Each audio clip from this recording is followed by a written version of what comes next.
Greetings, Mavericks and new viewers.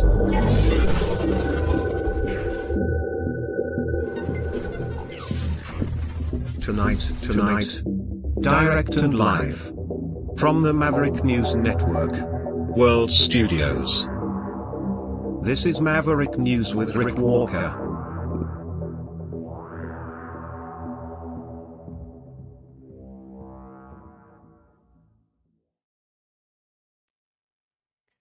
Good evening, everyone. I'm Rick Walker. Welcome back to the Maverick News channel. Tragic what is happening out in Jasper, Alberta. Wildfire out of control. It has consumed anywhere from 30 to 60% of the town. We have the latest information from the Alberta government, Alberta Wildfire response teams, from the Premier, all of that coming up. The cleanup underway following all those protests because of Benjamin Netanyahu's visit. Not just because of his visit, because you have a lot of people out there who seem to hate their own country. And a lot of people from outside the country who hate America, Canada, Western society. And John Kirby, during today's White House briefing, coming right out and saying that some of the protests that took place, some aspects of the protests, have been funded, orchestrated, choreographed, fueled by Iran. We have that for you as well. Kamala Harris will have her reaction today, her statement after meeting with Benjamin Netanyahu. I am at this moment rendering out some video, getting some video ready to share with you. With regard to the wildfires out in Jasper, it is very close to being done, so let me finish that in the background, doing a little video production work while I produce the live portion of the program, doing this stuff on the fly for you tonight, getting you the most up-to-date information. Also, a giant trade war is a-brewing. And electric vehicles are at the center of it all. We'll have all that and more. And we will reveal tonight the title of tomorrow night's Maverick Midnight Matinee feature presentation. Stoic Teacher. Got it right. She guessed the correct title. She figured out what movie we're going to run tomorrow night, and I will tell you, I will reveal the top secret information later on in the broadcast. Stay with me. There's a whole lot of ground to cover tonight, and we'll get into it on the other side of this. You know, someone very profoundly once said many years ago that if fascism ever comes to America, it'll come in the name of liberalism.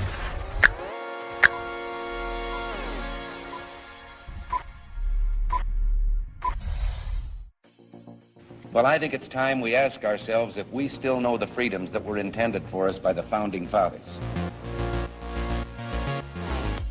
If we lose freedom here, there's no place to escape to. This is the last stand on Earth.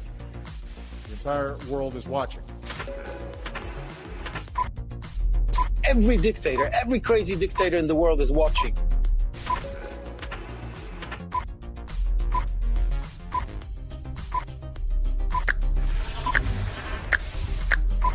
The world is watching. On TV, the entire world is watching. On social media. But the entire world is watching, and yes, they are seeing what we have apparently bravely been willing to say that others are thinking. Stand for freedom. Literally stand for freedom. Let's get this done. The entire world is watching. We're at war with the most dangerous enemy that has ever faced mankind in his long climb from the swamp to the stars. Maverick News. Maverick News. Maverick News. Let me have more control of my own destiny. The world is watching.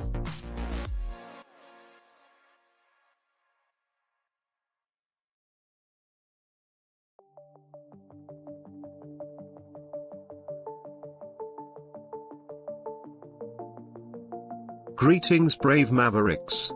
Our quest for truth continues. We go beyond fake news. Together we expose propaganda. Together we pull others out of rabbit holes. We are maverick thinkers. We are all unique individuals.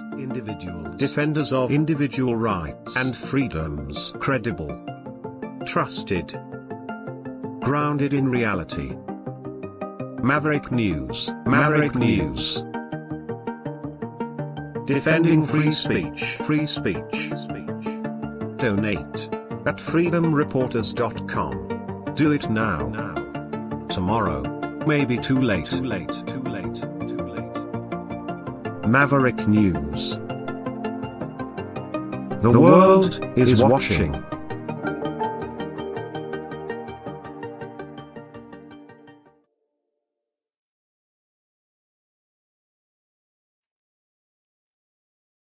Going on and out in Alberta and Jasper.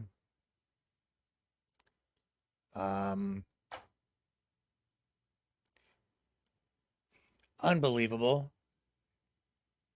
Incredibly tragic. The premier of Alberta today, very emotional, holding back tears.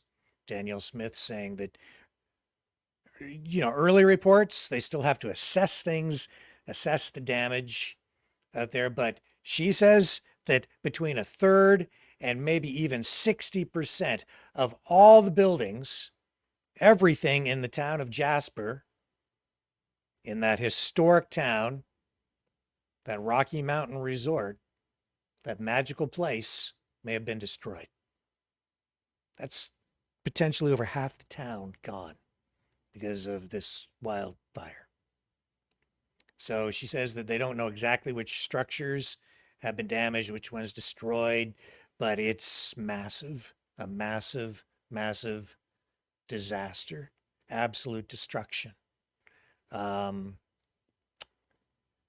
we have some video here, some images, some moving pictures to share with you tonight, and we will go to Danielle Smith in a moment. But let me first off share this with you. We'll just do a little Twitter scroll, or X scroll, how about that, and just show you what social media is presenting tonight.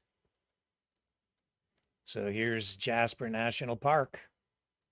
And this guy here, he in particular, kind of, I think, hitting the nail sort of on the head, saying that, Jasper National Park in his own backyard, his playground for the past 35 years. And he's not happy with the government. He's, like many people, saying that this has happened, not so much because of climate change in his view, but because of mismanagement by government over many years. The people who are presenting themselves as environmentalists don't want to do things like controlled burns, and as a result, they're not managing the forests properly. You're getting a lot of overgrowth and turning the whole place into a tinderbox, and the government has been warned about this over time. And now we have this on our... We have this. People evacuated. And,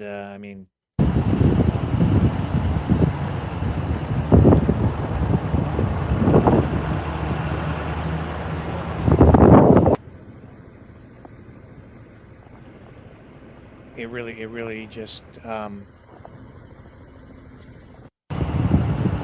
leaves you speechless.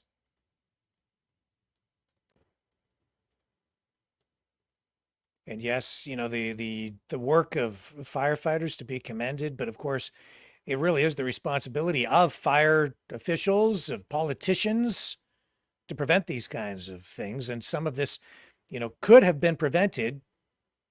It's not just one fire, it's a lot of fires. Some of it could have been managed better because the resource could be managed better in the view of many, including myself. I think that a lot of these environmentalists have adopted misguided views on the way to handle the environment. More images here of what's going on out in Jasper. You can see it's just swept into the town, and it's now consuming the community. The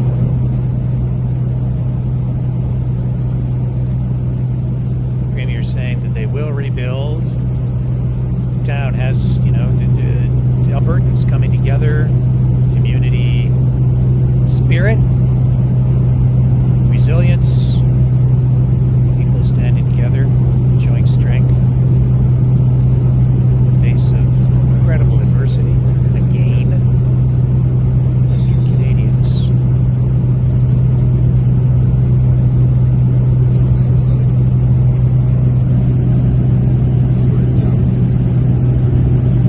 Complete devastation.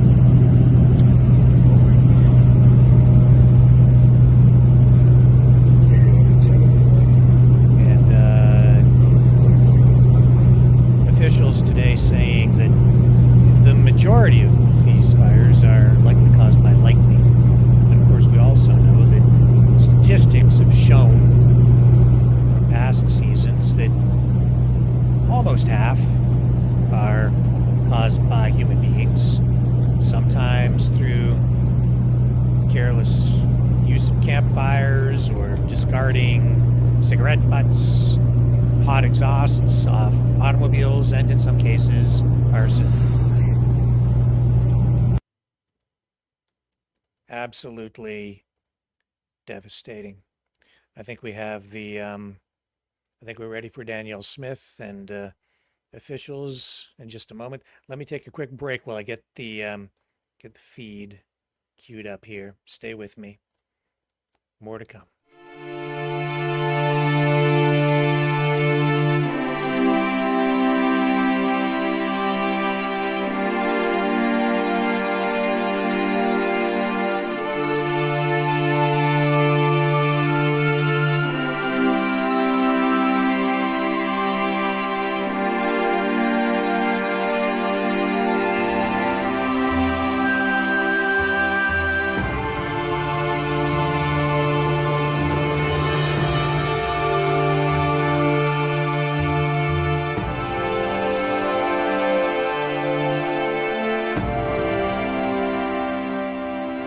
Maverick News.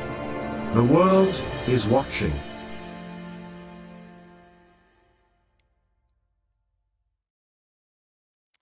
So, of course, everything made worse because we've had, hot, dry weather, and we've had, conditions just that contribute, weather conditions that contribute to these kinds of things. And today, officials saying that, again, lightning, the likely cause of many or most of these fires, if not all of the ones they're dealing with right now. They'll be investigated, of course, over time, but all the indications that they have right now is that lightning is the likely and main cause of this. So let's go out to Alberta with this is what Danielle Smith and officials from Alberta had to say just a short time ago. This is recorded. I've had to enhance the audio because the audio was so low coming from their video source, but this should do the trick. We have all seen on the news and social media the horrific pictures and videos coming out of Jasper. Homes and businesses have been lost to a wildfire that people are calling a wall of flames. There is no denying that this is the worst nightmare for any community. To the residents of Jasper and those displaced far from home looking at the images of your town on TV and online, the feelings of loss and fear and loneliness must be overwhelming. But you are not alone. All Albertans are with you.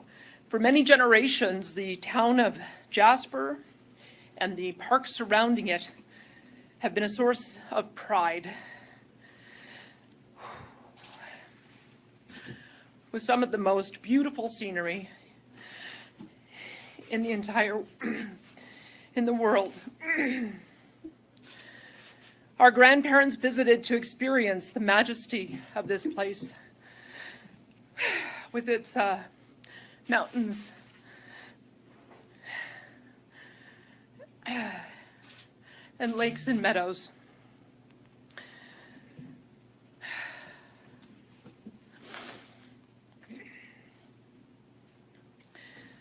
They took our parents, who then took us to this special spot that they'd spent time in as children.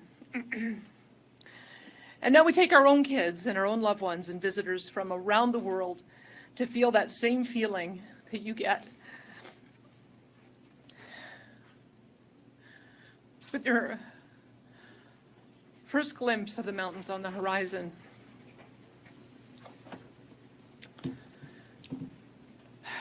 A feeling that even though you've just left home, you're coming home.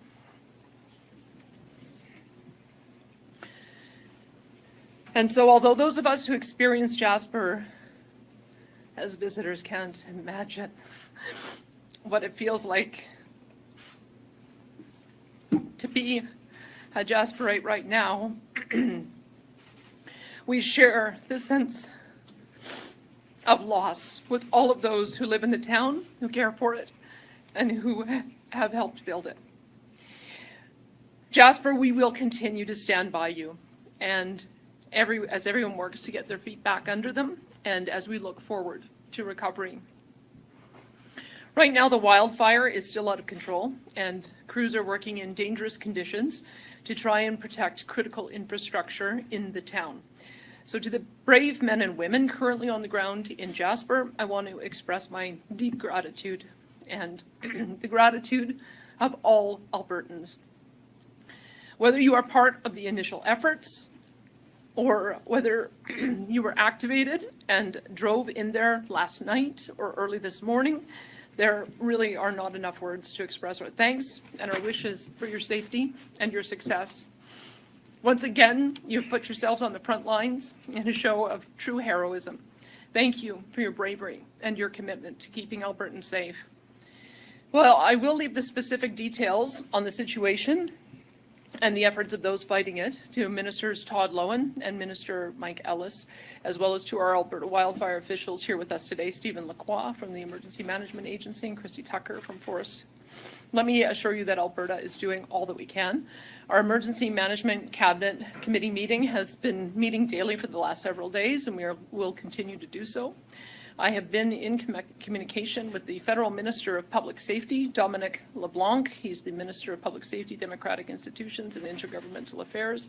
The Alberta Emergency Management Agency, Jasper Mayor Richard Ireland, and many others.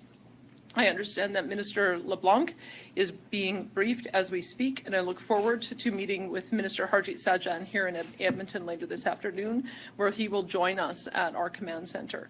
Alberta stands ready to assist in every way that we can, and I have asked Minister LeBlanc to move to a unified command structure so that Alberta can better help. We hope to hear a positive response from Parks Canada on this, and in the meantime, we will continue to provide any and all support that they request in any way that we can. I can tell you that Alberta Wildfire supported the Parks Canada Incident Management Team yesterday. They report that the situation on the ground overnight was extremely volatile. As we continue to battle the fire, our government will move to daily updates with Ministers Loewen and Ellis, as well as Alberta Wildfire officials. And we will continue with our daily written updates as well. To the residents, families, and business owners who call Jasper home, we will recover from this. To the men and women on the front line and at all operational levels, thank you for your courage and commitment. And to those in Alberta and around the world who have experienced the magic of Jasper, The magic is not lost, and it never will be.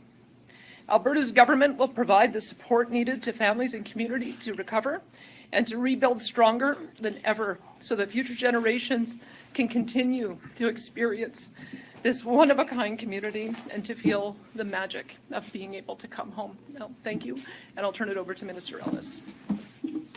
We'll stick with it for a moment longer. And if Thank you Premier, are, and thank you for those heartfelt words. if you have any information about these fires, if you're near these, the call news in. that we're hearing out We'll of Jasper talk with you. is deeply saddening for all of us, especially for all the residents who call this beautiful part of the province home. And I want all of you to know that Alberta's government is here for you, and we are doing everything that we can to fight this fire, to save as much of Jasper as we can. Jasper holds a very special place in all of our hearts, as the Premier mentioned. We all have a memory of our first visit and being struck by the wonder of this awesome beauty of the surrounding natural landscape, which is why this fire and the destruction it has caused is so devastating for all of us. The municipality of Jasper and Parks Canada, as the unified command for this wildfire response, will be in the best position to provide details on the exact impacts of the town and the national park. Officials at all levels continue to work together to protect everything that we can and, of course, to support evacuees. I commend wildland firefighters who are working tirelessly to prevent the fire from reaching our town sites throughout Alberta. The Alberta Emergency Management Agency has helped the municipality request structural firefighters from Hinton, Edmonton, and 32 other municipalities, plus Lakeland College and industrial firefighters from across the province as it relates to Jasper. I assure you that we have made efforts to mobilize every resource available to bring relief and support to the community. The Provincial Emergency Coordination Centre is now at a level 4 activation to ensure full coordination across the provincial government. Our staff helped arrange staging grounds, meeting points, hotels for all those involved in the situation on the ground. And we continue to have field officers embedded within the local incident management team to help make connections between local authorities, first responders, government ministries, and municipal resources in other areas. I want to reiterate that Alberta Health Services and Emergency Medical Services safely evacuated patients from the area, including both acute care patients and designated support living residents. Patients and designated supporting living residents were transported to healthcare facilities in Edson and Hinton. 2 patients were flown to Prince George. We're also aware that the Seniors Lodge was evacuated separately. Alberta Health Services has contacted families of those impacted and will continue to provide information as needed. Reception centers for evacuees have been up and running in Grand Prairie, Calgary, Edmonton since Tuesday. Staff are working around the clock to provide mental health supports for all those impacted. Municipal emergency social services teams located at each reception center have been welcoming evacuees for the past few days. They're providing support for immediate basic needs with a focus on providing food and water, a place to stay, supports for physical and emotional well-being. I'd like to commend and thank the cities of Edmonton, Calgary, Grand Prairie for stepping up and accommodating their fellow Albertans at a time of need. And to all other municipalities who have stepped up to offer support in the firefighting effort, thank you. Thank you on behalf of all Albertans. Apart from the situation in Jasper, the Municipal District of Bighorn issued an evacuation order for the area east of Highway 40 and west of Ghost Public Land Access Point. The reception center continues to be open to evacuees in Water Valley Community Hall. An evacuation alert is also in effect for residents of the surrounding area, meaning that they should be prepared to evacuate with little notice. There are resources that can help people to get ready. That's at alberta.ca/be-ready. On that webpage, the public can find everything from a list of items to pack, details on how to prepare your pets, your vehicles in the event of an evacuation. In addition to the areas I previously mentioned, evacuation orders are also remain in effect for Little Red River Cree Nation, including the communities of John Doerr Prairie, Fox Lake, and Garden River. The Municipal District of Opportunities evacuation order of Chippewa Lake is also still in place. The evacuation order for Janvier 194, part of the Chippewa Prairie First Nation, and the evacuation alert for the hamlet of Janvier were both lifted by the local authorities this morning after some helpful rainfall. We continue to ask residents in all affected communities to listen to local officials, follow any evacuation orders and instructions that you may receive. Follow the Alberta Emergency Alert app and website, your local municipality for evacuation information and available services. Alberta 511 also provides an up-to-date information on highway closures and conditions. The estimated number of evacuees province-wide remains at more than 17,500. This number is still limited to people who are displaced from their residence or who need supports. While there were an estimated 25,000 people in the Jasper National Park at the time of the evacuation order, the vast majority of these people were visitors with other places to return to. I'll reiterate that to those under an evacuation order to please register online as an evacuee at emergencyregistration.alberta.ca. Doing so will help access resources and important information like updates and reentry plans. Individuals who are a part of a mandatory evacuation order exceeding a minimum of 7 days, including temporary foreign workers, are eligible to receive a one-time payment of $1,250 for each adult and an additional $500 for each child under the age of 18. Residents of the following communities can apply for emergency evacuation payments: the Garden River community within Little Red River Cree Nation, Janvier 194, which is part of the Chippewa Prairie First Nation, and Chippewa Lake. We are ever and forever grateful for the work of wildfire personnel, local authorities, and emergency officials. Our thoughts are, of course, with the families and the businesses and workers who are wrestling with the thoughts of their own homes and livelihoods and their sense of security. But in times like these, we invariably witness an unwavering spirit of community, and that's what we've seen here in Alberta. The bravery of our firefighters, the dedication of the first responders, emergency management personnel, and the compassion of EMTs and social support workers is truly inspirational. I understand that many Albertans are facing an extremely trying time at present.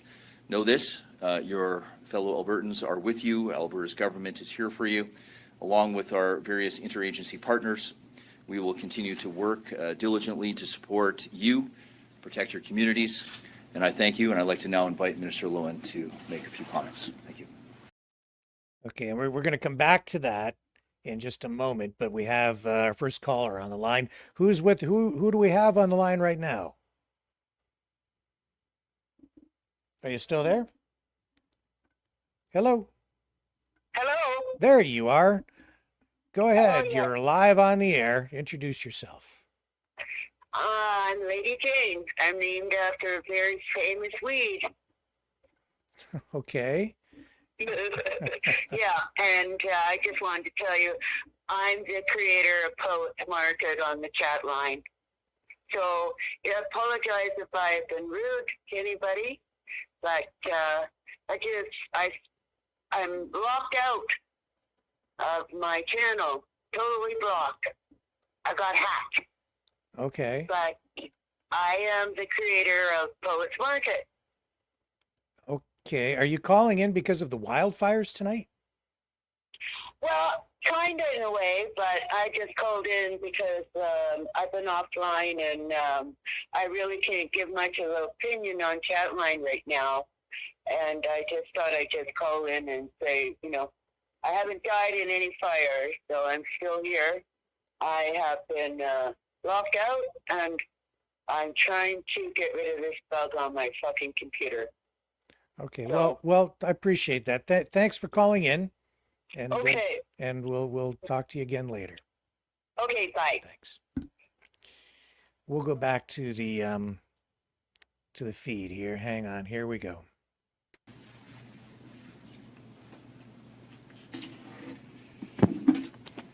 Thank you very much, Minister Ellis, and thanks everyone for being here for this morning's wildfire update. Yesterday marked a truly heartbreaking day in our province's history, as late Wednesday afternoon, the wildfire in Jasper National Park made contact with Jasper town site. The images we're seeing out of Jasper are devastating, and my heart goes out to the community. Words of any kind seem insufficient right now, but to the people of Jasper, I'm incredibly sorry for your loss. I'd also like to say that we're grateful to community members and visitors for following local alerts and evacuating when they did. While the pain of what's occurring right now is overwhelming, we can all be grateful that residents and visitors are safe. We're thankful, too, for everything our brave firefighters and emergency responders did to try to battle the fire. We know without these firefighters, things could have been even worse. This wildfire is under the command of Parks Canada, and we are assisting them with all available assets and have offered up any help that they require. Alberta's government will continue to lend support to firefighting operations in the region. So far, we've sent firefighters, support personnel, water trucks, a dozer group, helicopters, and air tankers to assist with response on the Jasper wildfire. Alberta's government is also sending an incident management team to help assess the situation, and we have personnel and resources standing by to help as needed. I'd also like to thank our federal partners for responding as quickly as they did to our urgent request for help from the Canadian Armed Forces. We're currently strategizing the best way to utilize these firefighting resources. Alberta once again finds itself in a difficult and dangerous situation due to wildfires. Heightened wildfire danger and activity have taken their toll on the well-being of countless Albertans and communities, and danger levels look like they'll remain high in many areas for the foreseeable future. Alberta currently has over 170 active wildfires burning throughout the province, with more than 50 of these classified as out of control. Many of the wildfires we're seeing at this time of the year are lightning caused, and we unfortunately can't control the weather. But what we can do as a province is exercise extreme caution. Now more than ever, make sure you follow all local advisories and restrictions. While it may not always feel like it, our actions and choices as Albertans play a crucial role in keeping our province safe. Preventing further human-caused wildfires and doing what we can to support our emergency responders will allow them to do their jobs more effectively. Before I hand things over to Christy Tucker, I want to say once again how incredibly grateful we are for the work of all wildfire personnel, local authorities, and emergency officials who are battling wildfires across the province to keep Albertans safe.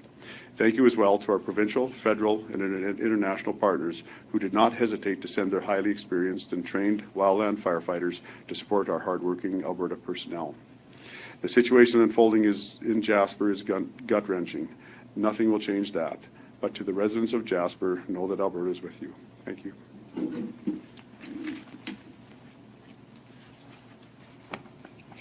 Thank you, Minister. There are 176 wildfires burning in the forest protection area of Alberta.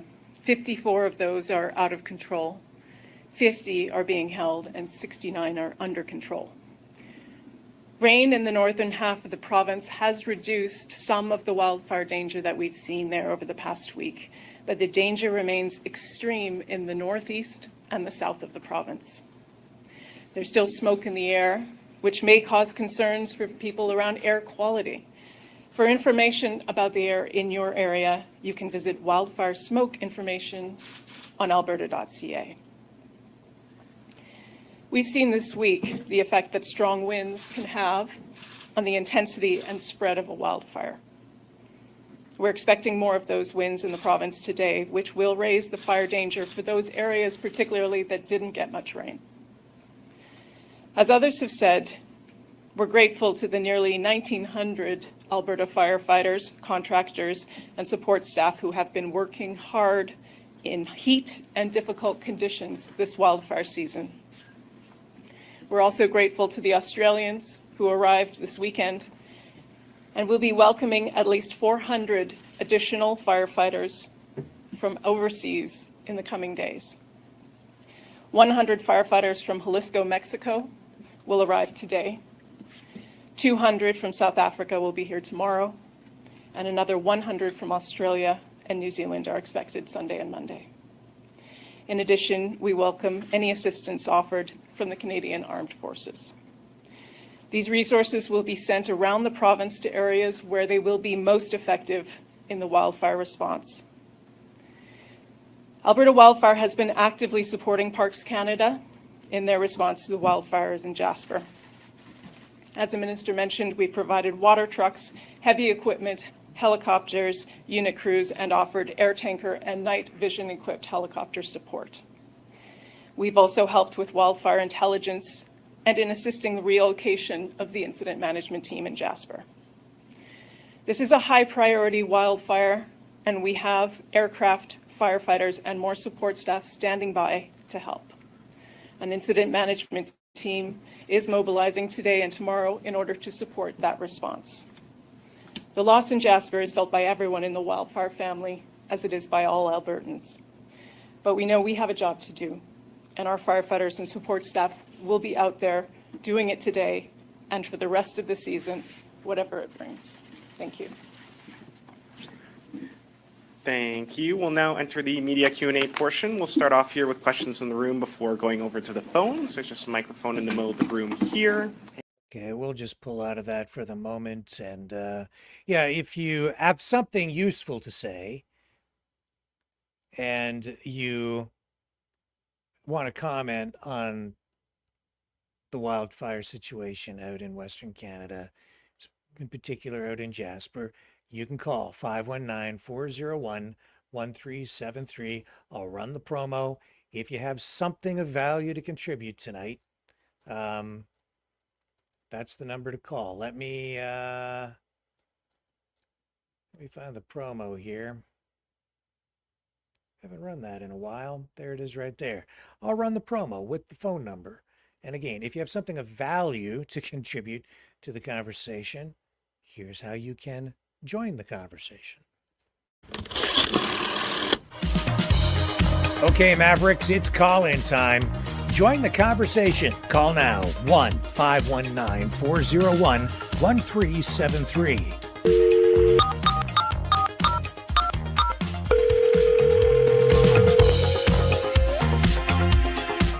One 519-401-1373. Exercise your right to free speech.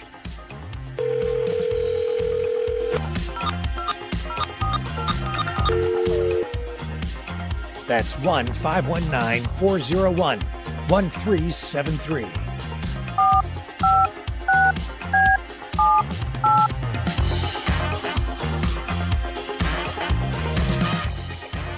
That's 1-519-401-1373. Maverick News. Call now. The world is watching and listening to you.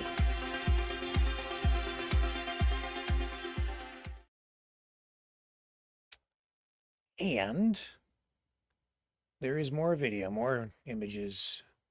We have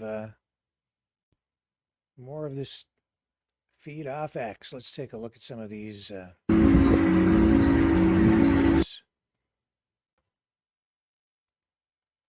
That is just unbelievable. The buildings, the cars, the infrastructure.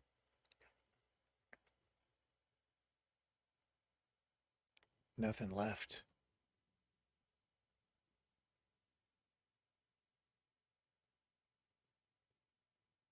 Wow.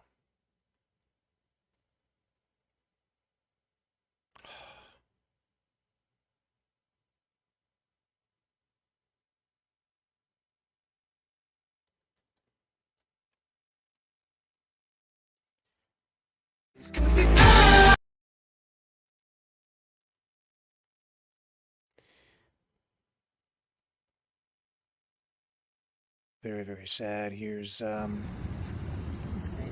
was going on with people fleeing, evacuating.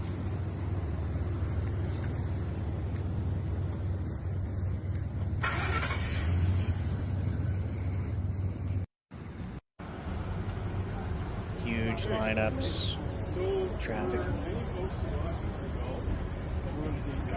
getting out of the path of the flames.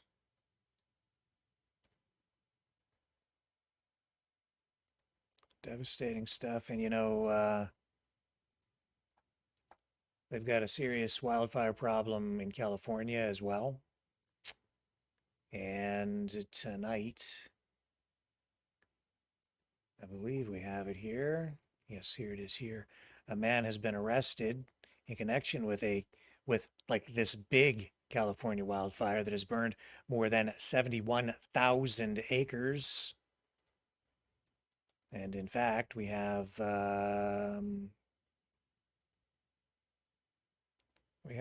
this from ABC News that I can bring up to help explain that story, let me show you what they're reporting on the U.S. side tonight.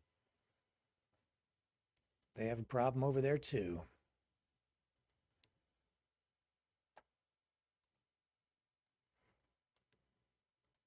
ABC's chief.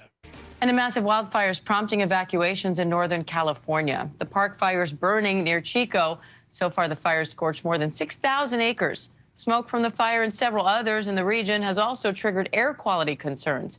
ABC's chief meteorologist Ginger Z is there in California. Ginger, let's start with that wildfire in Northern California near Chico. What's the latest on that? Yes, and actually that number has skyrocketed.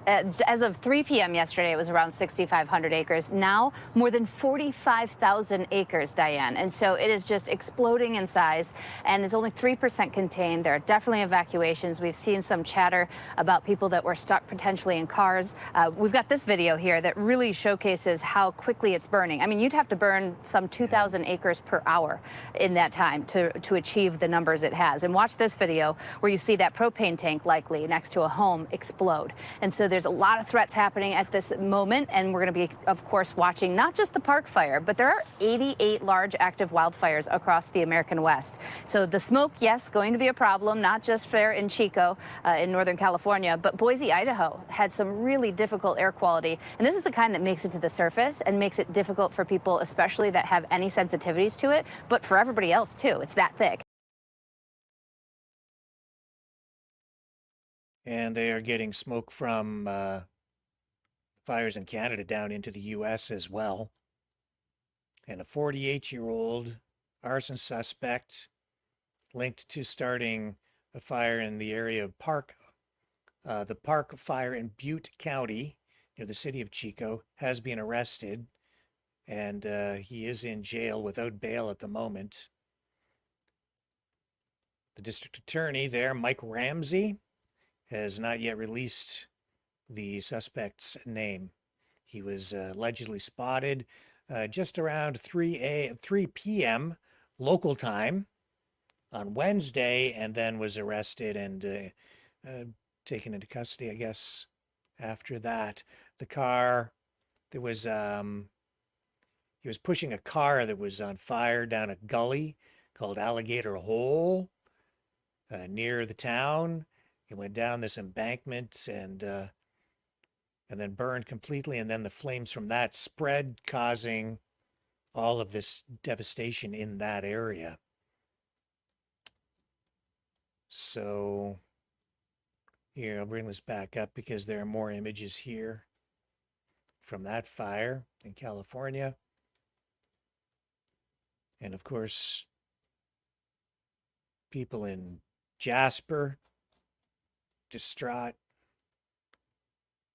complete devastation. About probably half the town, maybe as much as 60% of the town, estimated at this point, destroyed. Town of Jasper, Alberta, tonight. Stay with me. We've got more of today's top stories on the other side of this. Fighting the Great Reset by leading the Great Resistance.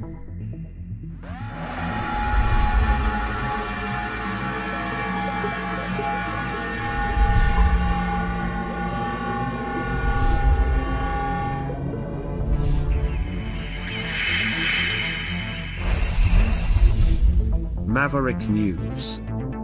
The antivirus programs for your mind.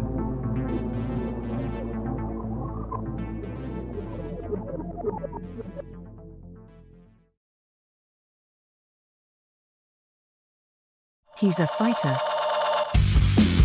He's a survivor. President Trump, defiant, strong. He is determined to make America great again. Pay tribute to the 45th President of the United States with this collectible t-shirt from the Maverick News Memorable Moments collection. Even a would-be assassin's bullet could not stop him. Instead, he emerged with his fist in the air ready to fight. For freedom. Get your Trump Fighting for Freedom t-shirt with any donation of $30 or more to Maverick News. There are 2 iconic artistic designs to choose from. But there is only one way to get these. Donate at freedomreporters.com. Support free speech. Free media. Support Maverick News. Call 1-866-248-1490 or order online at supergeeks.tv.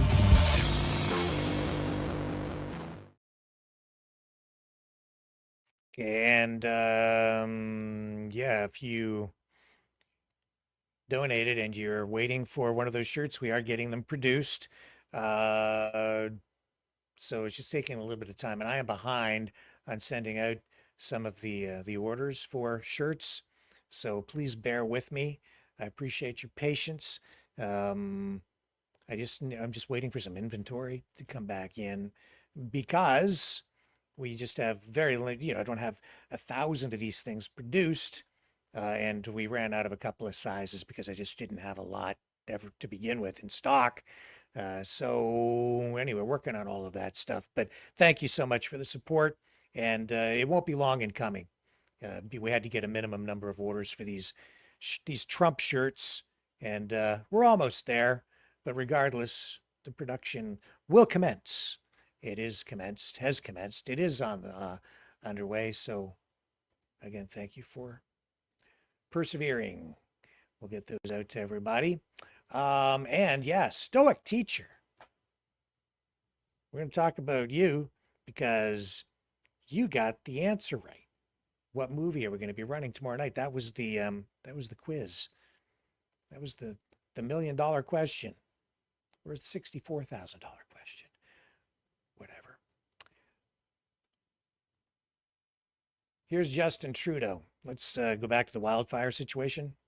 This is what this is his response so far. Posting on social media.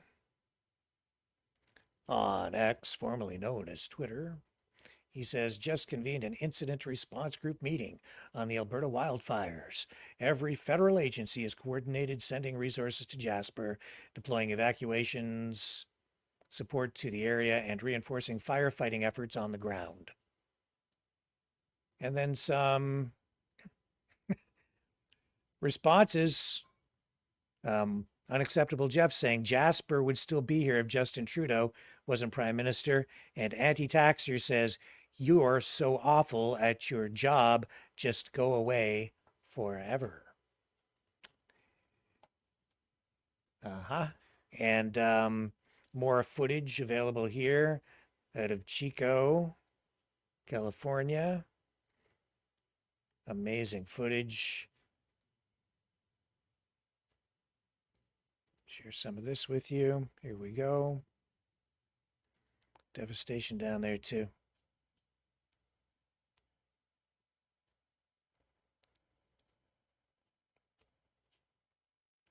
Another summer of fires. I don't think this summer has been as bad as last summer, which was just unbelievable. Yes, last summer was worse. We even had smoke all the way down here in southern Ontario. They had it in smoke from the Canadian wildfires as far as New York. Not that bad this year, but still a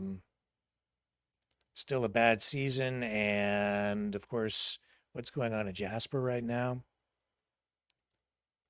Just tragic. And this Chico, California. Okay. Now, the cleanup has commenced in the U.S. and the Capitol, sort of, after all of the protests there yesterday. And I'll tell you, as I said yesterday, I would have had my fill, honestly, with the protesters who are not really protesting there. They've crossed the line, engaging in vandalism. I've just kind of had it. But more going on in the streets out there. And today, Benjamin Netanyahu did meet with Biden and Harris, apparently. Did he meet with Biden? I believe he did. Yes, Biden and Harris met with him. Yes, I did confirm that. And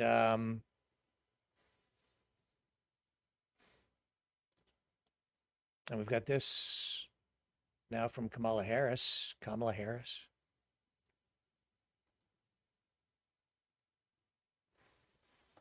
Sorry, I'm just having a little trouble queuing this. Okay, here we go. So here's Kamala Harris. She just met with Benjamin Netanyahu. And here she is, kind of filling the president's shoes already. The VP and wannabe president taking on the task of addressing the public, addressing the nation, addressing the media after meeting with Benjamin Netanyahu today. So I just had a frank and constructive meeting with Prime Minister Netanyahu. I told him that I will always ensure that Israel is able to defend itself, including from Iran and Iran-backed militias such as Hamas and Hezbollah. From when I was a young girl, collecting funds to plant trees for Israel, to my time in the United States Senate and now at the White House, I have had an unwavering commitment to the existence of the State of Israel, to its security, and to the people of Israel. I've said it many times, but it bears repeating. Israel has a right to defend itself, and how it does so matters. Hamas is a brutal terrorist organization. On October 7, Hamas triggered this war when it massacred 1,200 innocent people, including 44 Americans. Hamas has committed horrific acts of sexual violence and took 250 hostages. There are American citizens who remain captive in Gaza. Sagi Deko Hen, Hirsch Goldberg, Poland, Idan Alexander, Keith Siegel, Omer Nutra, and the remains of American citizens Judy Weinstein, Gad Haggai, and Itai Hen are still being held in Gaza. I have met with the families of these American hostages multiple times now, and I've told them each time they are not alone, and I stand with them. And President Biden and I are working every day to bring them home. I also expressed with the Prime Minister my serious concern about the scale of human suffering in Gaza, including the death of far too many innocent civilians. And I made clear my serious concern about the dire humanitarian situation there, with over 2 million people facing high levels of food insecurity, and 500,000 people facing catastrophic levels of acute food insecurity. What has happened in Gaza over the past 9 months is devastating. The images of dead children and desperate, hungry people fleeing for safety, sometimes displaced for the second, third, or fourth time. We cannot look away in the face of these tragedies. We cannot allow ourselves to become numb to the suffering, and I will not be silent. Thanks to the leadership of our President, Joe Biden, there is a deal on the table for a ceasefire and a hostage deal. And it is important that we recall what the deal involves. The first phase of the deal would bring about a full ceasefire, including a withdrawal of the Israeli military from population centers in Gaza. In the second phase, the Israeli military would withdraw from Gaza entirely, and it would lead to a permanent end to the hostilities. It is time for this war to end, and end in a way where Israel is secure, all the hostages are released, the suffering of Palestinians in Gaza ends, and the Palestinian people can exercise their right to freedom, dignity, and self-determination. There has been hopeful movement in the talks to secure an agreement on this deal. And as I just told Prime Minister Netanyahu, it is time to get this deal done. So to everyone who has been calling for a ceasefire, and to everyone who yearns for peace, I see you and I hear you. Let's get the deal done so we can get a ceasefire to end the war. Let's bring the hostages home, and let's provide much-needed relief to the Palestinian people. And ultimately, I remain committed to a path forward that can lead to a two-state solution. And I know right now it is hard to conceive of that prospect, but a two-state solution is the only path that ensures Israel remains a secure, Jewish, and democratic state, and one that ensures Palestinians can finally realize the freedom, security, and prosperity that they rightly deserve. And I will close with this then. It is important for the American people to remember the war in Gaza is not a binary issue. However, too often the conversation is binary, when the reality is anything but. So I ask my fellow Americans to help encourage efforts to acknowledge the complexity, the nuance, and the history of the region. Let us all condemn terrorism and violence. Let us all do what we can to prevent the suffering of innocent civilians, and let us condemn anti-Semitism, Islamophobia, and hate of any kind. And let us work to unite our country. I thank you. And we will leave that there. I can tell you, too, that some people are following the money. And in fact, I was told today I should follow the money. Yeah, well, I have followed the money, and other people are following the money.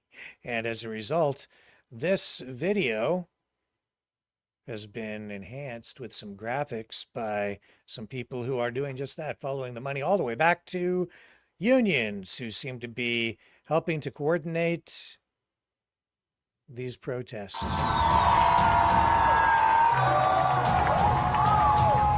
Association of Flight Attendants, the American Postal Workers Union, the International Union of Painters, the National Education Association, the Service Employees International Union, the United Auto Workers, and the United Electrical Workers. Previously, I told you there were 4 intersections that have been blockaded by the people for Palestine. Now it's 5. Pennsylvania and 9, Independence and 14. North Carolina and Pennsylvania Southeast, Independence and 4th, and Union Station have all been claimed by the people. Constitution is effectively shut down by our presence here alone from 11th here.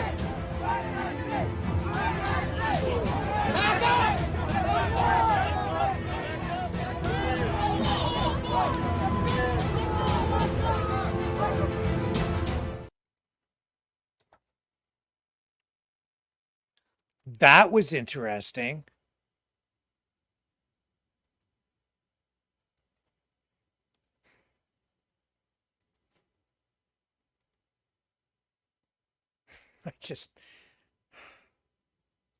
Yeah, they burned the flag.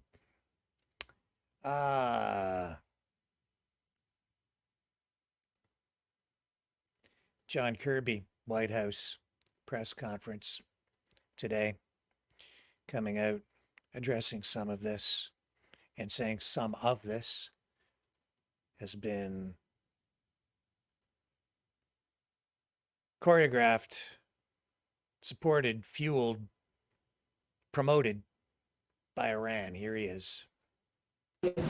John, we heard from the Vice President earlier with comments, strong comments related to the vandalism and the protests that we saw yesterday. We haven't heard yet from the President or from the White House at large. Do you condemn what you saw yesterday? How do you characterize the protests, including what we saw at Union Station? Well, we did put out a statement last night from the White House, but absolutely condemn any violence in protest activity. I mean, it's a First Amendment right to peacefully protest. We fully support that. We know that there are strong views about what's going on in Gaza. And some of those views are in opposition to some of the policies that we're pursuing. We get it. That's democracy. But when it turns violent, and when you burn an American flag and pull it down off a U.S. government site, that's just absolutely unacceptable. And obviously we condemn all that. Are these protests pro-Palestinian, pro-Hamas, anti-Israel? How do you characterize what we're seeing? I think it's a little bit of all those things. I mean, I can't speak for the protesters. Obviously, I don't share their views. But obviously they took great exception to the Prime Minister speaking on Capitol Hill. And as I said, many of them have taken exception with our policies with respect to Gaza. Today we heard from one of the family members who's going to be meeting with both the Prime Minister and the President a short time from now, Aviva Siegel. She was a former hostage of Hamas. She says, I want to ask President Biden if Bibi is not able or willing to agree to the ceasefire and hostage deal to bring the Americans home. Is there anything more that President Biden is prepared to do unilaterally to try to bring those hostages home? I wouldn't get into hypothesizing and speculating about options one way or the other. We want to get all the hostages home, clearly the Americans in particular. And that's why this deal is so important, Peter. And we are close. We are closer now, we believe, than we've been before. The gaps are closable, no question about that. And we believe, the President believes, that getting that hostage deal in place, getting that 6-week ceasefire, that's the best way to get all these loved ones back with their families. Thank you, Kareem. Thanks, John. Did the U.S. find any of Netanyahu's remarks yesterday to be false or misleading? I'm not going to parse everything he said or do a fact check here from this podium. He should speak for himself about what his views are. He should, but he had a powerful stage, a joint address before Congress. Do you agree with assertions that Iran financially backs some of the protesters? That if there are Palestinians in Gaza who aren't getting enough food, it's not because Israel is blocking it, as 2 examples? So on the first example, we've said ourselves, the Director of National Intelligence came out publicly and said that we do know that Iran has been funding and encouraging some of the protest activity here in the United States. Some of it. We do not believe that all the protest activity out there on a daily basis is being fully funded by Iran. There's a lot of organic concern out there in the American people about what's going on in the Middle East, and most of these protests are formed and fashioned in that regard. On the second question, there has been a steady increase of humanitarian assistance getting into Gaza. The problem isn't getting it to Gaza right now. The problem is getting it around Gaza. And one of the reasons why it's so dang difficult to move things around inside Gaza is because there's a war going on and bombs are dropping. And regrettably, in the conduct of some of their recent operations, the Israeli military has, in fact, not on purpose. We have no reason to believe they did this deliberately, but there has been accidental strikes on some of the trucks and the convoys that have been moving around. So it's not one or the other. There's a lot of reasons why it's not moving around, and some of that is, of course, the military activity of the Israelis inside Gaza.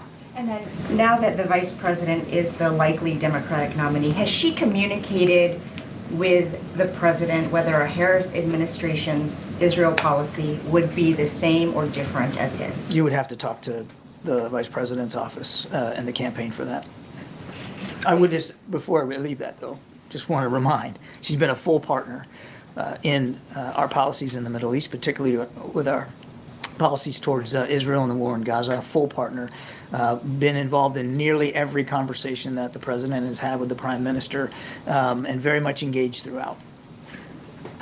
Okay, before I get to my questions, guys, a quick follow-up on that. Can you explain to the American people who might think it just looks odd that she is having her own private meeting with the prime minister separate from the president that suggests that they aren't speaking with one voice? I reckon if she was here, she'd be in the room right now, but she's not physically here. There's nothing unusual about that. And Vice President has, and I fully expect over the next 6 months will continue to have meetings of her own with foreign leaders. She's met privately with President Zelensky as well and others. It was 20 days ago that the administration first said that they were really optimistic about finding, really closing the deal. Has nothing changed in 20 days? Is that still where we are? I wouldn't say nothing's changed. What are the remaining gaps? What are the sticking points? Yeah, I'm not going to negotiate in public. I wouldn't say nothing's changed. I mean, there's the last 20 days that you talk about, and we've been working really, really hard to try to get those gaps closed. There's still more work to be done. But we believe, as I said earlier, we're closer now than we've been before, and we think it's absolutely achievable to get this over the finish line. Just sort of following up on what you just point, there's one other thing that the Prime Minister said yesterday that's getting a lot of attention is that the conflict has had one of the lowest ratios of combatant to non-combatant casualties in the history of urban warfare. Obviously, our own State Department has found it reasonable to assess that the Israelis' actions at times have been inconsistent with international law. So who is correct here? And is the United States comfortable with the ratio of deaths between Again, combatants? I'm not going to go line by line through the Prime Minister's speech and debate it here from the White House podium. He should speak for his comments. He should speak for his views. What I can do is speak for ours. And the right number of civilian casualties is 0. And there has been too many civilian casualties in this fighting in Gaza. And as I just indicated in my previous answer, there continue to be civilian casualties in this war in Gaza. There continues to be desperate need for food, water, medicine, because it's a combat zone in many places. And we need to bring the war to an end. And one of the principal things that the president's going to talk to the Prime Minister about today is how we get there. How do we end this war? And the best way, in his view, is to get this deal in place. Get a 6-week ceasefire. Get phase 1 going so you negotiate to phase 2, get a cessation of hostilities, and more critically, get those hostages home. Good, Dan. Thanks, Kareem. Thanks, Admiral. Okay. That is enough of that. Let's go live now with Dragon up in Montreal. What's going on, sir? Well, actually, I was listening, as you know, and you were speaking about the union, right?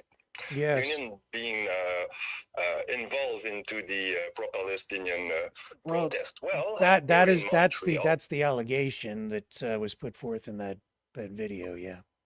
Yeah, but if I ask my co-pilot from Bing, which is my trusty tool on Bing to check out for news and stuff like that, and I ask, is McGill University Union were involved into the pro-Palestinian encampment in Montreal? And co-pilot comes back with the answer that yes, members of McGill University community, including student, possibly union members, were involved in the pro-Palestinian encampment on the university downtown Montreal campus. The encampment, blah, blah, blah, was dismantled on July 10. So, yeah, if we go according to the trustee Bing companion, there's probably some union member from the university that was part in the pro-Palestinian. No, I wouldn't doubt it. The unions are on the left side of the political spectrum. We've seen them come out against freedom protesters. They were active with the Antifa groups here in Canada last year when there was a Zoom meeting with a bunch of union leaders and who were participating in counter-protest activities, organizing that with, the organizational Zoom meeting was leaked to the public. We ran some of that here on this program a year ago when they were protesting the Save the Children National Day of Protest and Marching that took place across Canada. A massive turnout for that last year, and it was unions who were trying to organize the counter-protest in conjunction with these other activist groups. And I've said right here before, a lot of the same people are the ones who are involved in these encampments on university campuses, have been, and it's the same thing going on that we've seen going on in the Capitol there in the U.S. as well. No doubt about it. Yeah. And you just provided additional evidence of that by just doing a simple search on Bing using, what is it, Bing Copilot that you use? Yep. Yeah. And that, of course, is drawing information from what would be considered credible sources. So this is one tool that I use to fetch a little something before, talking out loud without having the confirmation of something or someone. Yeah, I mean, unions have just a long history of, being involved in social protest like this. And we've also seen, historically, these unions coming out on this particular side of the of this discussion and debate. I'm trying to choose my words carefully here, but what can I say, man? They burned the flag. They burned the American flag. They took it off the flagpole and ran a Palestinian flag up, in the nation's capital. They captured the American flag yesterday and then burned it. And some of them are American, pure American. Sorry to say, I'm not making any racist statement here, but just to give you an idea, there are pure American, or like us, Canadian, that will do those things, and I will probably take back what Brendan said yesterday, which was a beautiful analogy or a beautiful observation, is that cultural appropriation in a way. I mean, but that's another story. But yesterday I showed you yesterday there were a little bit of protesting in front of one of the bank. But Bing doesn't tell me if there's something else that happened. So, I mean, I don't know about what was really the thing yesterday with them. Probably that what I would think, and from what I see, is that when something happened somewhere, when they are gathering in one part of the world, they will all gather somewhere. Do some disturbance. No question. This stuff is, it's not entirely organic. A lot of this stuff is coordinated, planned. It absolutely is. It's like if today I say, hey, Rick, I'm going out and go on a whatever speech on the street while, I mean, between this time and this time, I go on the street and say my stuff, and you do the same on your part of the world, and everyone does the same at the same time on their little part of the world. So basically, it is it's a kind of a operation. Yep. It's an operation. It is, and they coordinate these things even globally. They have these political activist groups. This is, it's generally people on the far left who do these kinds of protests. And what they did here yesterday, by defacing the Freedom Bell, which is a replica of the Liberty Bell, right? And then and this monument, spray painting it. This is unacceptable. Taking down the American flag, capturing it, burning it. They don't believe in freedom. If people here think that this leads to freedom, you are quite mistaken. This is the absolute opposite of freedom. This is an assault on freedom, and this actually has my blood boiling. I'm editorializing, but that is the basis for this entire channel. For everything we do here at Maverick News. It's about freedom of speech, freedom of media, freedom in general. This is a freedom channel. And what this is an assault on a replica of the Liberty Bell. It's called the Freedom Bell.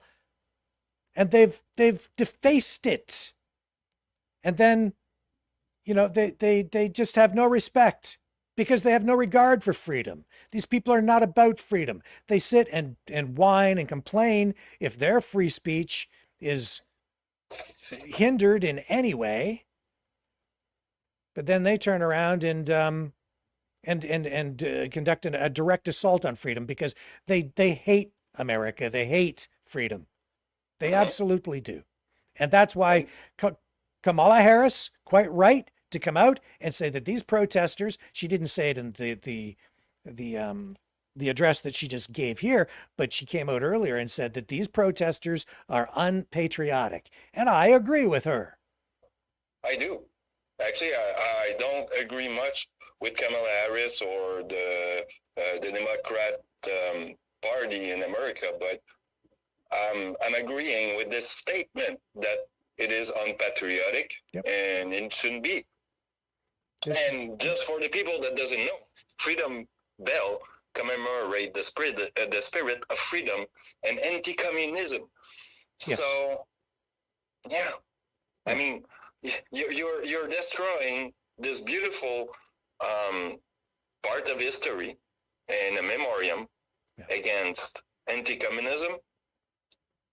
And this way. And I have to agree with Kamala Harris, what she just said. It's not a binary issue. Anybody that's out there thinking that this is just about the children in Gaza, that is not what is going on in the capital right now. That is not what's going on your streets in Montreal, Dragon. This is political. It's not just the social side of people being killed. And I would, I'm reserving judgment on everything going on in Gaza because of all the propaganda. Obviously, people are dying. Obviously, it's tragic. Obviously, it needs to stop. I'm waiting for real information to come out before I provide any kind of real assessment of what is going on there. But this is not just about Gaza. Gaza was the catalyst for a much broader global disruption, the catalyst for what they're hoping will be a global communo-fascistic revolution. It is the global intifada. That's what's underway. That's what's happening on the campuses. That's what's happening in the Capitol. That's what's going on the streets. It is a form of warfare. It's not just protests. It's gone beyond protests. It's vandalism. At times it is turning violent, and it is going too far. And now they've defaced the Freedom Bell, replica of the Liberty Bell. They're defacing these monuments. They're tearing down our history, their own history. These are not Palestinians. These are political activists who are exploiting what's going on in Gaza. They're exploiting the victims in Gaza. They're exploiting the dead children in Gaza by using them as martyrs, by using them to further their political goals, which is what I said in the very beginning, that Hamas is also doing the same thing.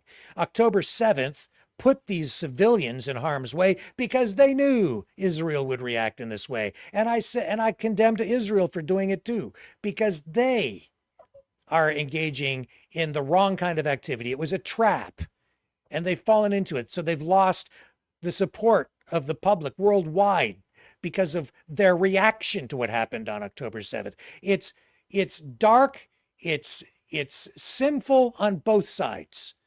I don't pretend to sit here and have the solution to the problem that has been a problem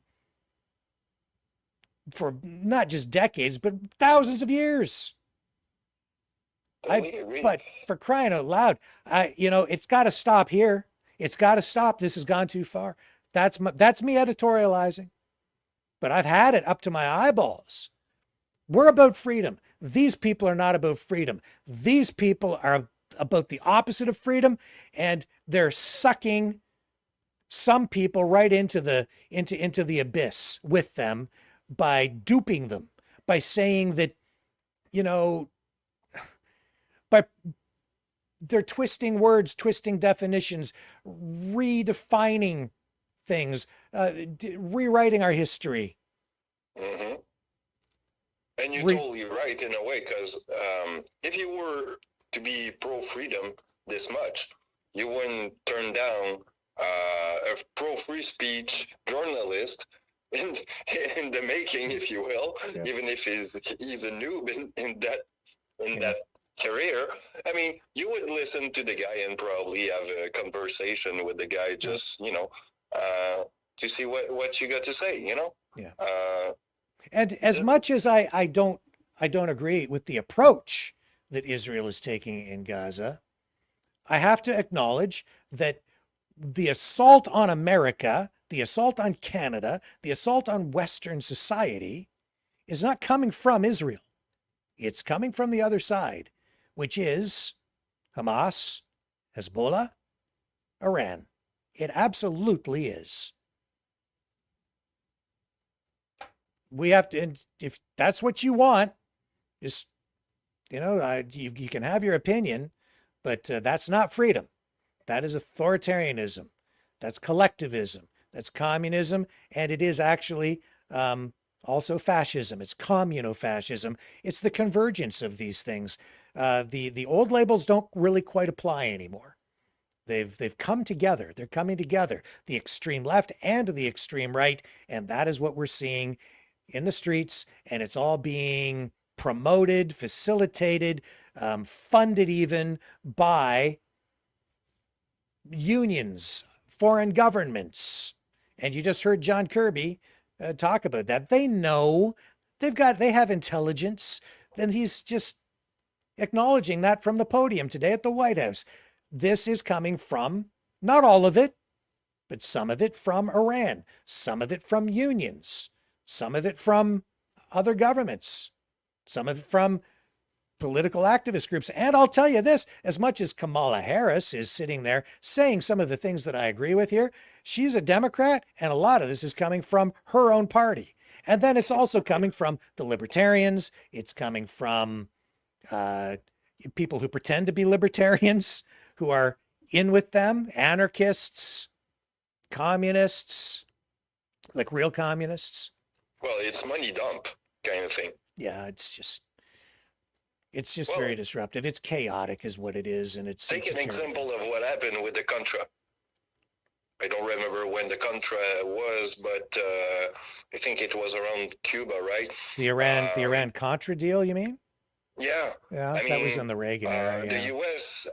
Decreed, well, I think it was the Congress that did decreed that they couldn't give any money to the Contra cause.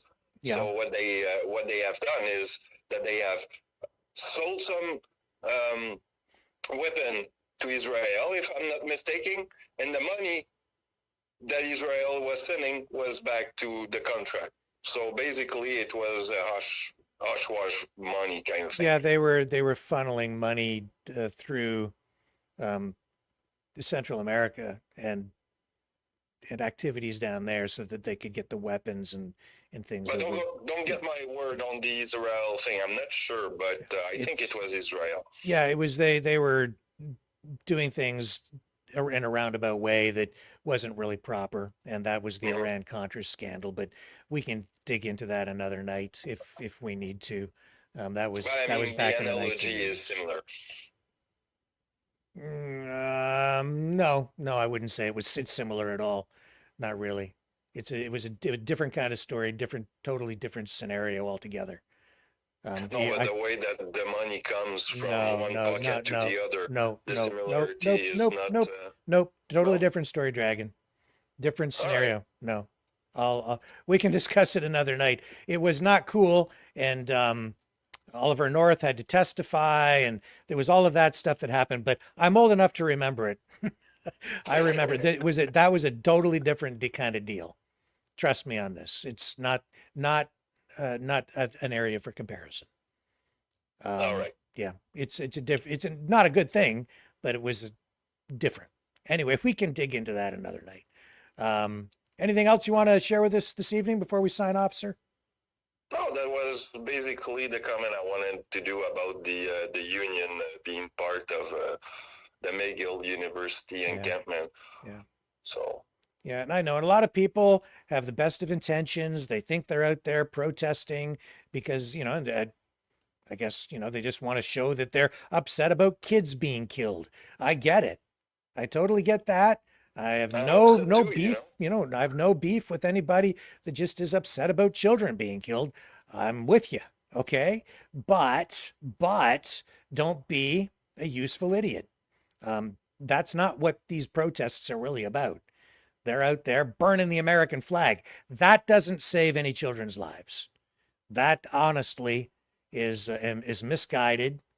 It's an assault on freedom. And I'll tell you right now, you're talking about free Palestine while you're burning the American flag and defacing the freedom bell. No, what they need in Gaza is a whole lot more freedom. That's what they need. Freedom from authoritarian political organizations, freedom from groups like that. That's what they need. More than anything, they need that now. And this is not going to get them there. This is going to get us all a lot more authoritarianism and a lot less freedom.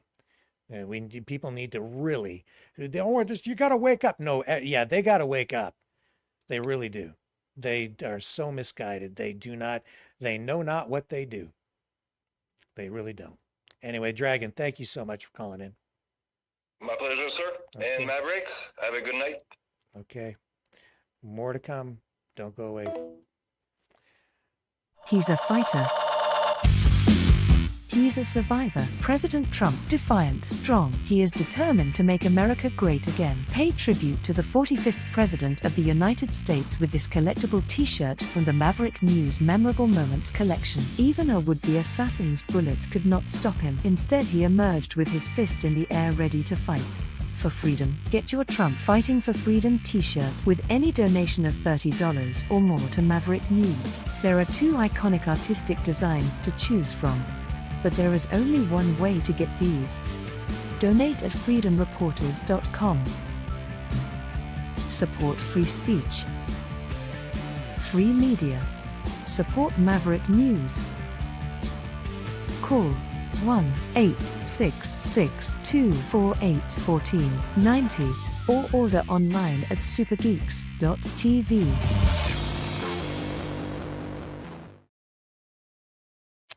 Yesterday, video surfaced of Elon Musk walking in the Capitol. He was on his way to listen to Netanyahu's speech. He was there as a guest of Netanyahu, and he was asked about the reports of him donating $45 million per month to the Trump campaign.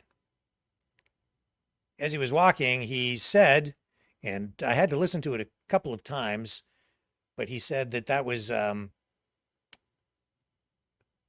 creation. It was a lie created by, I believe he said, the Wall Street Journal. I did hear Trump in his speech.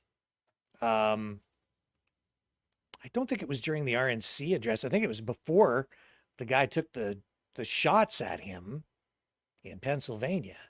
Anyway, he was talking about Musk donating $45 million per month. Musk now saying that's not true, that it's a complete fabrication. And now here's Trump tonight in an interview on Fox News talking about this. Let's listen. I haven't heard the entire clip on this, but I'm interested to know what Donald Trump has to say about this now. Is he really getting $45 million per month from Elon Musk, or is it fake news? I have a good relationship with him. I think he's a nice guy. I disagree with the electric cars for everybody. I think people should have, and I'm very much against that. It's ridiculous, actually.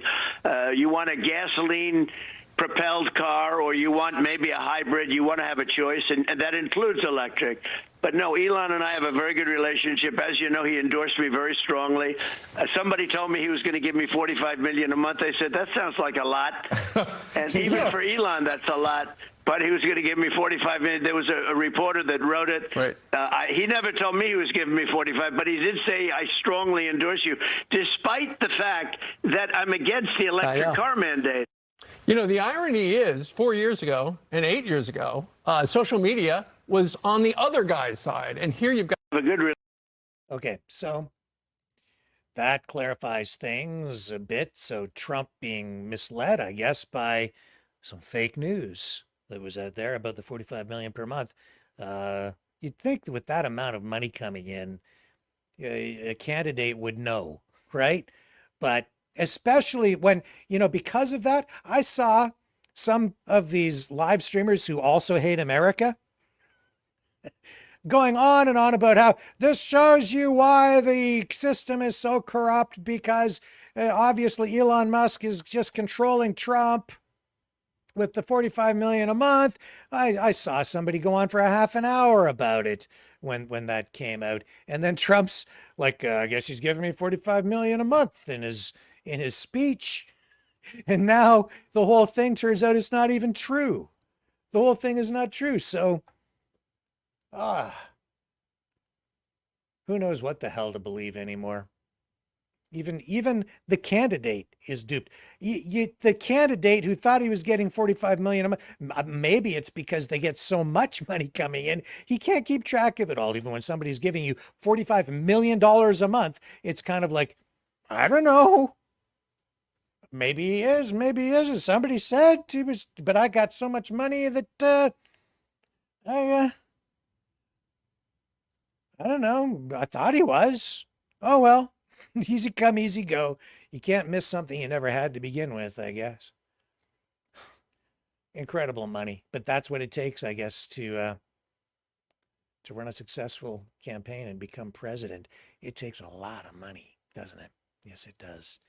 But hey, on the bright side, at least now you know that Elon Musk is not controlling Donald Trump. Someone very profoundly once said many years ago that if fascism ever comes to America, it'll come in the name of liberalism.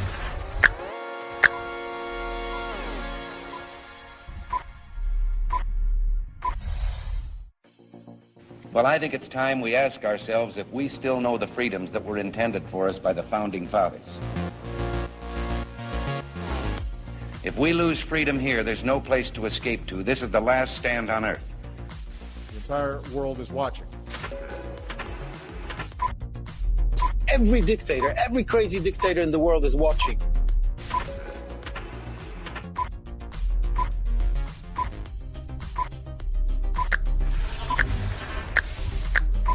The world is watching.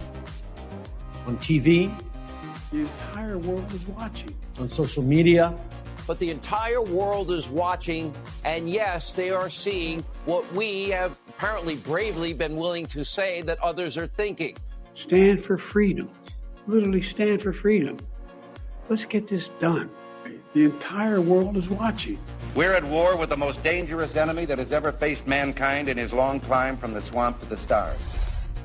Maverick News. Maverick News. Maverick News. Let me have more control of my own destiny. The world is watching.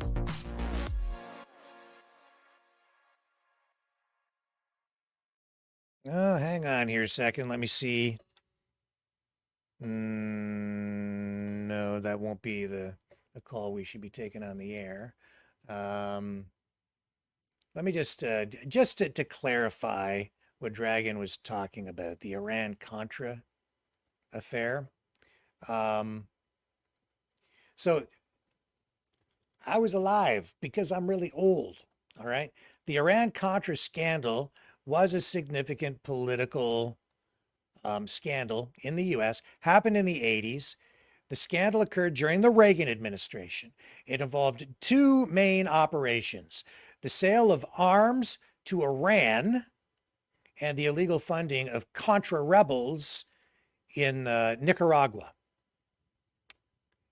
The U.S. secretly facilitated the sale of arms to Iran, which was embroiled in the Iran-Iraq war at that time. This is before, don't get confused. This is not the U.S. invasion of Iraq, okay? This is different. This is the Iran-Iraq war. Too many wars. The official rationale was to secure the release of American hostages held by who else? Hezbollah, militants in Lebanon, who were influenced by who else? Iran. The proceeds from those arms sales were then diverted to fund the Contras, a rebel group that was fighting the Sandinista government in Nicaragua. What a tangled web they wove.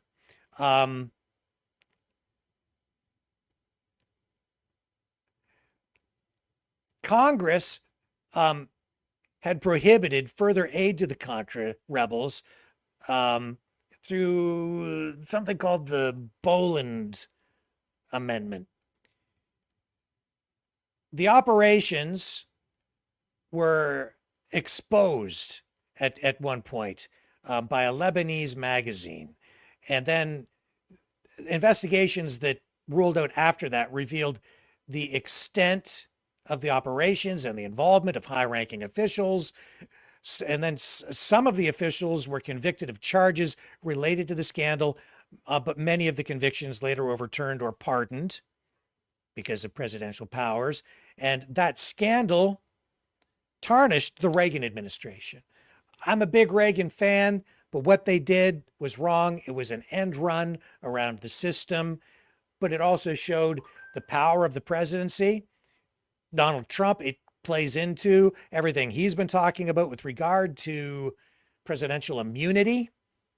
And because now that has been acknowledged as being something that is a privilege for a president acting in an official capacity, the Iran-Contra scandal maybe today wouldn't have even been a scandal, because the president, through immunity, you might argue that the president could just do something like that. But that's another ball of wax and open for further discussion and debate. So multiple investigations ended up being conducted, including an investigation by Congress, and there was independent counsel.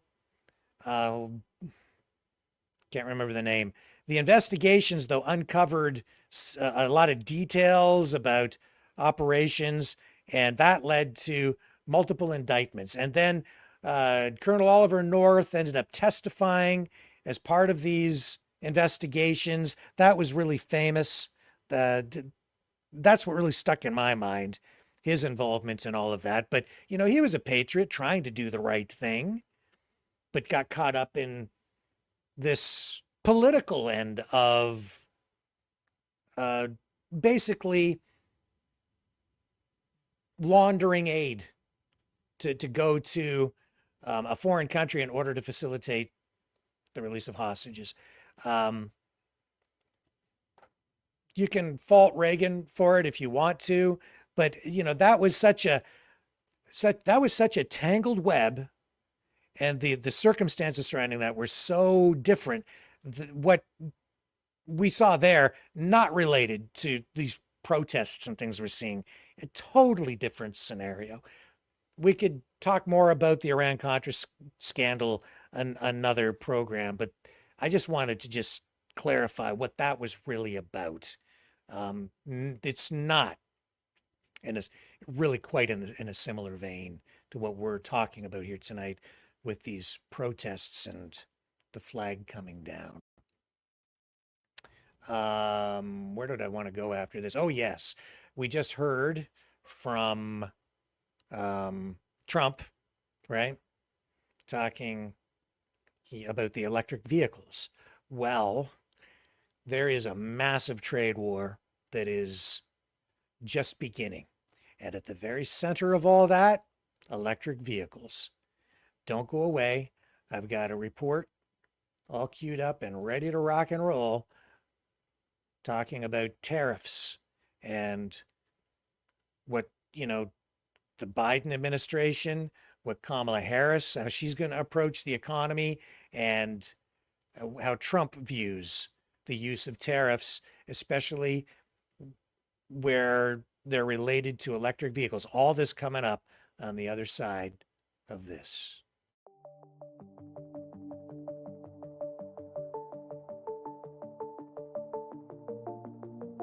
Greetings, brave Mavericks. Our quest for truth continues.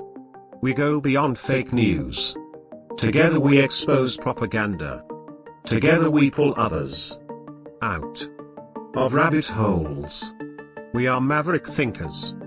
We are all unique individuals, defenders of individual rights and freedoms, credible, trusted, grounded in reality. Maverick News, Maverick News. Defending free speech, free speech. Donate at freedomreporters.com. Do it now. Tomorrow may be too late. Maverick News. The world is watching.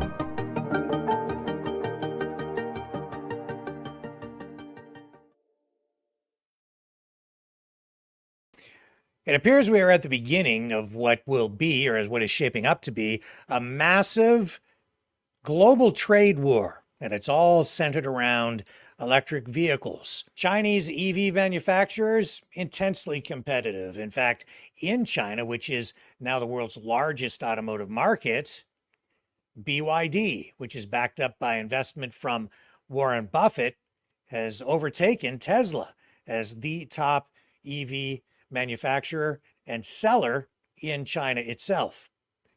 But this is a global issue, and these Chinese-based auto manufacturers, companies like BYD, actually have factories outside of China as well. What you're looking at right here is a BYD factory in Thailand. Take a look inside this BYD factory. You'll see a lot of robots, not too many human beings. This is auto manufacturing today and how it will look into the future. It looks like the plans for the electrification of the auto industry not going quite as our politicians had hoped. As a result, President Joe Biden has announced a sweeping 100% tariff on Chinese-made electric vehicles. So this move, part of a broader strategy to safeguard American manufacturers from low-cost imports, is poised to escalate trade tensions between the world's two largest economies. In an official statement, the White House revealed the implementation of stricter measures on Chinese goods valued at $18 billion.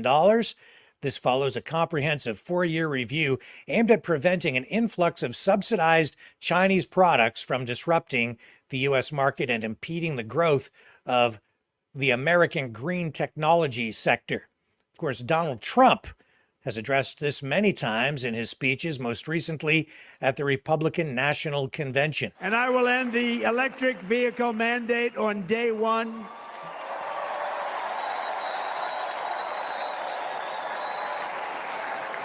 Thereby saving the U.S. auto industry from complete obliteration, which is happening right now, and saving U.S. customers thousands and thousands of dollars per car. And right now, as we speak, large factories just started, are being built across the border in Mexico. So with all the other things happening on our border, and they're being built by China to make cars and to sell them into our country, no tax, no anything. The United Auto Workers ought to be ashamed for allowing this to happen. And the leader of the United Auto Workers should be fired immediately, and every single auto worker, union and non-union, should be voting for Donald Trump, because we're going to bring back car manufacturing, and we're going to bring it back fast.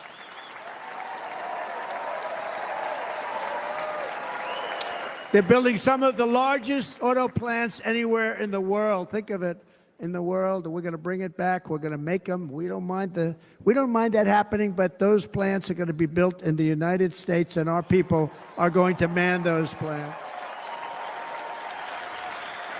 The new tariffs include a significant increase on electric vehicles from 25% to, as I just said, 100%. A rise in levies on lithium batteries from 7.5% to 25%.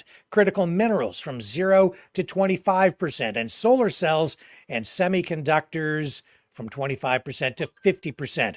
Additionally, tariffs on steel, aluminum, and personal protective equipment will be elevated to 25%. China has responded through its state media, criticizing the U.S. for, in their words, undermining fair trade and environmental protection, and warning the American consumers that they will ultimately bear the cost of these tariffs. Despite potential retaliatory measures from Beijing, Biden defends the tariff increases as a necessary and proportionate response to China's overcapacity in the EV sector.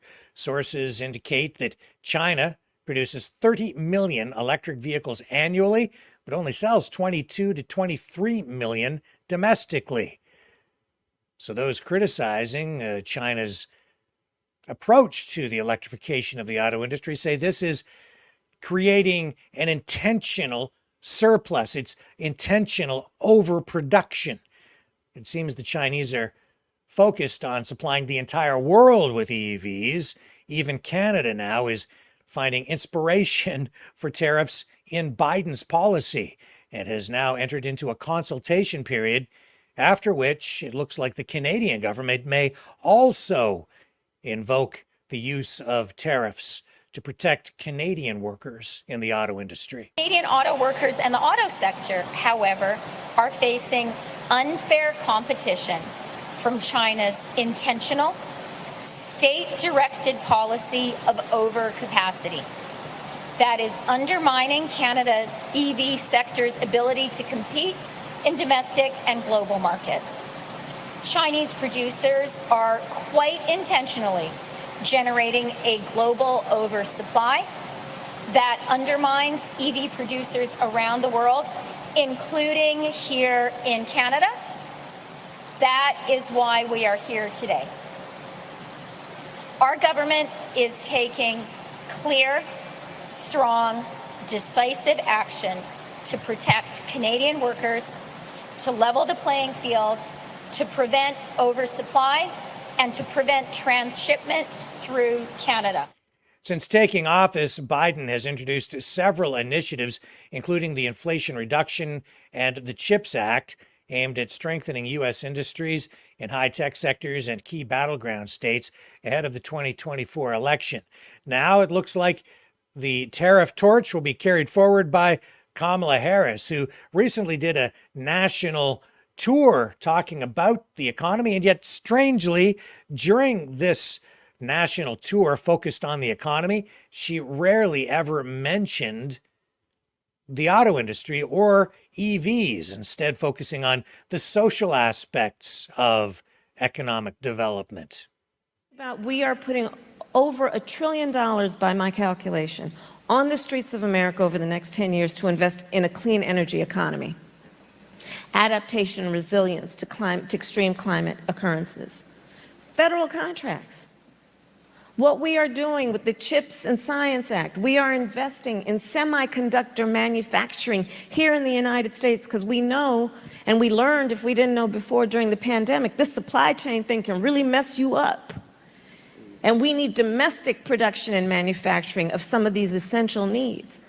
So in the last 3 years, our accomplishments around growing the economy of America in a broad-based economic policy means putting trillions of federal dollars into the economy, which will require for it to be meaningful, folks to take up those contracts to do the work that is about building up our nation.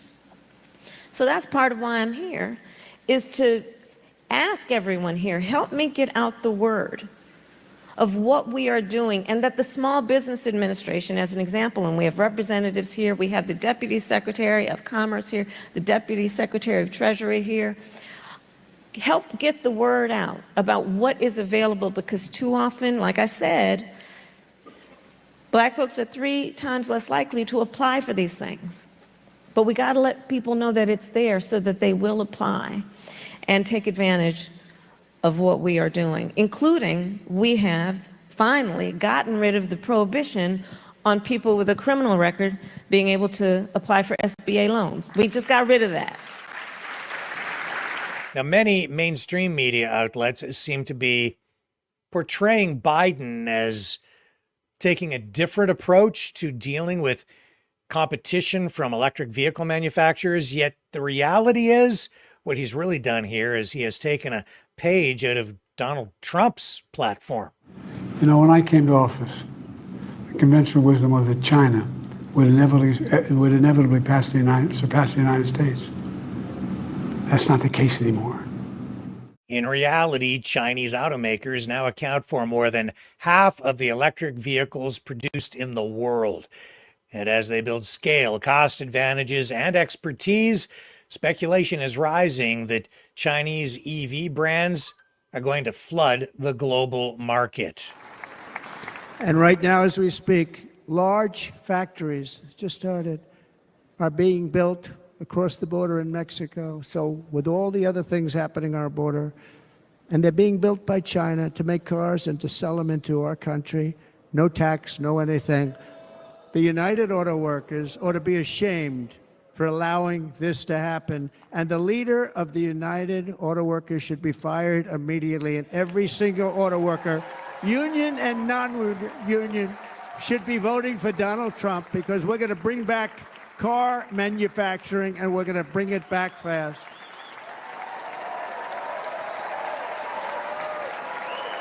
They're building some of the largest auto plants anywhere in the world. Think of it, in the world. We're going to bring it back. We're going to make them. We don't mind that happening, but those plants are going to be built in the United States, and our people are going to man those plants.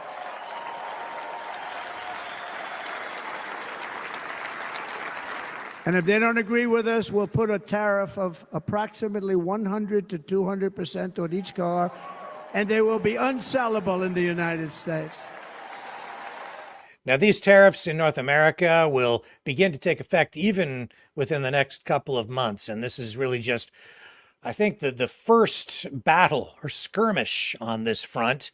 In Europe, governments over there are also looking at implementing tariffs to cushion the blow from this massive production of electric vehicles that is beginning to come from China.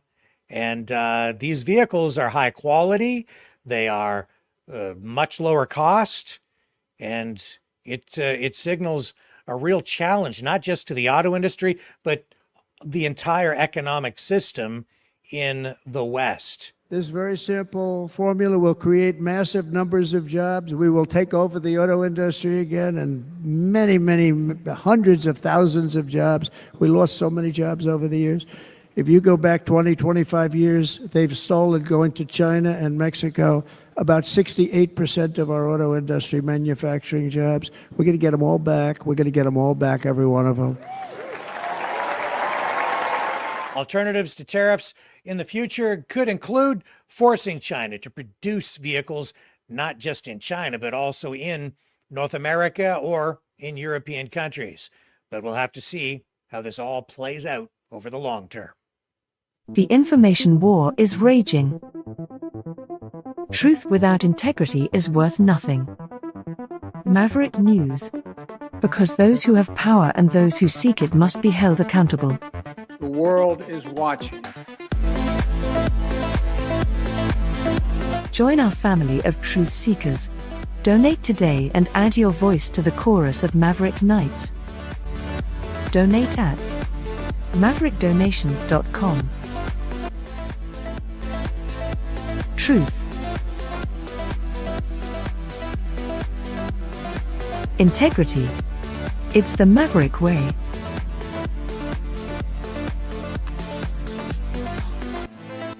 Maverick News. The world is watching.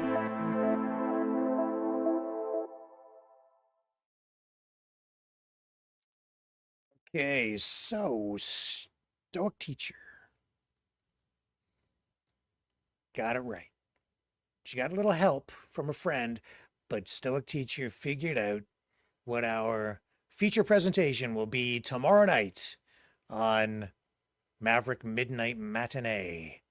I said it's going to be a movie from the 1970s. I said it is a movie that was nominated for an Academy Award, and it was. It was nominated for Best Documentary. The movie is Chariots of the Gods. And I chose that movie because I was thinking about all the conspiracy theories that are out there. And Chariots of the Gods was a movie that was produced over in Europe, I think Denmark, if I'm not mistaken, originally. Then it was dubbed into English and was released in theaters, produced in 1970, released in theaters in North America in 1971. And as a kid, I remember being exposed to first the trailer, then the movie, and it made a big impression on me. It's all about ancient astronauts. That's what it's about. It's about the idea that we've had alien visitors here, that aliens are real, and it just fuels all kinds of imaginations, right? Mine included, especially as a youngster. So I was just thinking about it, and with all of the conspiracy theories, some of which have come true to become conspiracy fact in recent years, I was just thinking about, where did all this begin? And for me, and I think for a lot of people, it really began with Chariots of the Gods. Not in the same way that it's kind of being done to us now, but it really was, it's an entry point for our society into this environment of conspiracy theory. There are several entry points, I would say, the JFK assassination being one of the main ones, and ideas or conspiracies surrounding environmental things or aliens. That's where this begins, is with aliens. So it's going to be a fun night tomorrow night. We're going to start earlier so that I don't, my brain doesn't go numb like it did last weekend, but it'll be Friday night. Tomorrow night, we'll run Chariots of the Gods at 10 p.m. Eastern.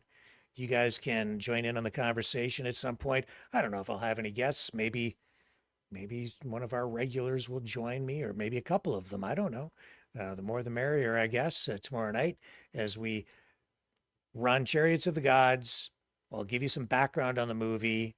It's because of that, there's been a lot of other material that has been produced over the decades since related to it, and we'll touch on some of that as well. But I have the trailer, the original movie trailer, to share with you tonight to promote tomorrow night's screening of Chariots of the Gods from the 1970s. 1971 made its its theatrical debut in North America. Here it is.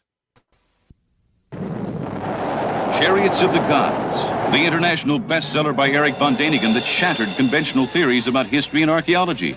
Now Sun International brings it to the screen in a startling new film. Chariots of the Gods explores von Däniken's controversial and explosive theory that beings from other galaxies visited Earth in ancient times.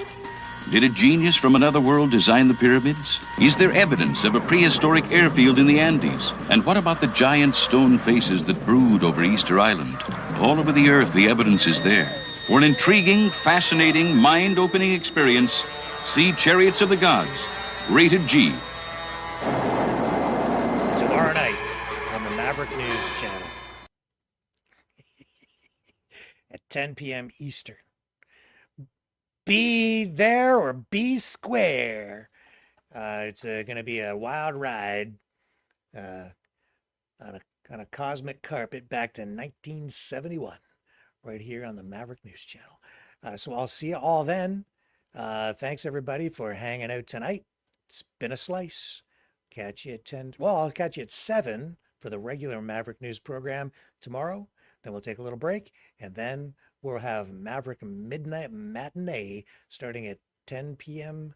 Eastern, and that'll take us right up to the witching hour. Catch you on the flip side.